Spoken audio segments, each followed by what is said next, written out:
సిద్దిపేట జిల్లా దుబ్బాక మండల పరిధిలోని బల్వంతాపూర్ గ్రామం నుండి బీజేపీ నాయకులు కార్యకర్తలు సిద్దిపేట పట్టణంలో మెదక్ పార్లమెంట్ బీజేపీ అభ్యర్థి మాధవనేని రఘునందన్ రావు నాయకత్వంలో గురువారం జరిగే భారీ బహిరంగ సభకు అమిత్ షా విచ్చేస్తున్న సందర్భంగా సభకు తరలి వెళ్తున్నామని తెలిపారు. రఘునందన్ రావును భారీ మెజార్టీతో గెలిపించుకుంటామని తెలిపారు.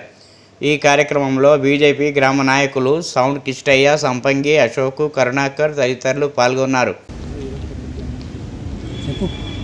మెదక్ పార్లమెంటరీ సభ్యునిగా మన రఘునందన్ రావు నిలబడ్డాడు కాబట్టి అతన్ని చాలా భారీ మెజార్టీతో గెలిపించుకోవాలని మా యొక్క కోరిక. బలవంతపూర్ నుంచి మేము కదిలి వచ్చినాం. ఆయన అసెంబ్లీలో కానీ ఎక్కడ కానీ చాలా మాట్లాడతాడు కాబట్టి, పనులు మంచిగా చేస్తాడు కాబట్టి ఆయన చాలా సంతోషంగా గెలవాలని మా యొక్క కోరిక. ఈరోజు సిద్దిపేట నియోజకవర్గంలో జరుగుతున్న అమిత్ షా మీటింగ్కు మరి బలవంతపురం గ్రామం నుంచి భారీ ఎత్తున రావడం జరిగింది. మరి మెదక్ పార్లమెంటు సభ్యుడు మన రఘునందన్ గారిని మరి భారీ మెజార్టీతోటి మన నియోజకవర్గం మొత్తం అందరం కలిసి భారీ మెజార్టీతో గెలిపించుకోవాలని కోరుకుంటున్నాను.